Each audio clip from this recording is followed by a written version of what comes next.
I'm honored to accept the Senator Ted Stevens Leadership Award on behalf of all the peer mentors at TAPS.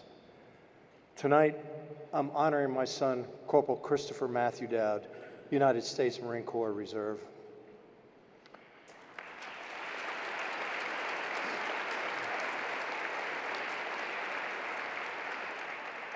To join, Chris took his high school finals several weeks early so he can attend basic training at the Marine Corps Recruit Depot, Parris Island, South Carolina. Yeah.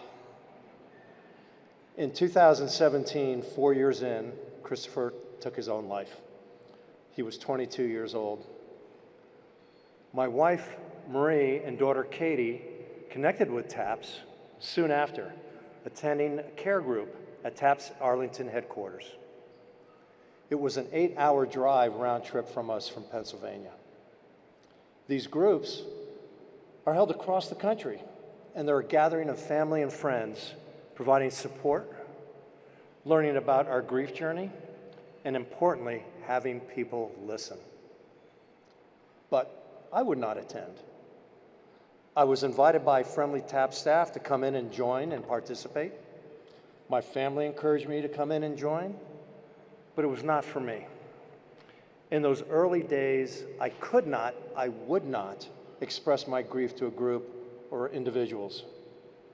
Nobody knew the anguish I was feeling. Nobody understood the dark depths that I was experiencing. So each month, after dropping them off, I would sit in my car, drink coffee, work on crossword puzzles, read books. Until 1 month during the cold winter, I miscalculated my coffee requirements. I ran out. Katie had told me that they had coffee and donuts in the room.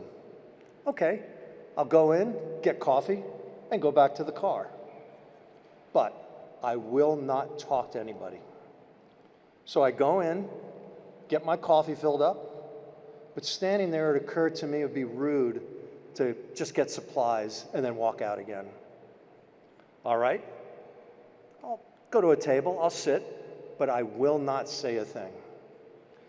But as I listened, I realized there were things I would like to say, and I can contribute to the conversation. Now, I'm a peer mentor with TAPS, an ambassador for TAPS, where I tell the organization's story. I'm a survivor, benefiting each time from TAPS programs and connecting with thousands of other TAPS survivors. I've met many fathers that have the same reluctance to acknowledge their grief, some to the detriment of their health, their relationship with family and friends, with work. They will not engage. I understand this. The losses we experienced were life-changing, as was the grief that followed. We have all been there, but we are not alone because TAPS has been there for us. Since Christopher's death, I've been able to spend time during my flights talking to my flight crews, colleagues about TAPS. How it started, what it accomplishes, the many services and events available to families and battle buddies. I get to talk about Christopher and his life. It is also an opportunity to talk about suicide and help others understand more about this terrible disease. People are receptive and grateful to have their viewpoints broadened and their perspective expanded. And there are also chance encounters outside of flying. I let them know about TAPS and the marvelous volunteers and staff and survivors that understand their grief and loneliness and confusion. Or they may know others that would benefit. This can happen anywhere, the store, the car wash, while traveling. I became a pilot because my heroes were the astronauts of the Mercury, Gemini, and Apollo space programs. They were pilots first that ascended to astronauts.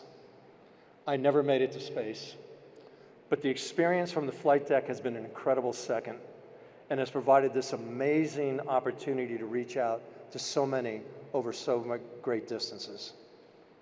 I can hear my son's voice saying, "Go ahead, Dad, help those people. Talk to them, listen with them." as Christopher did with so many others. Chris, who was even as a young boy, was always looking out for others, finding ways to connect and help, even when it was not a popular choice. An extraordinary quality for somebody so young. He continued to be that way for his friends and his Marines.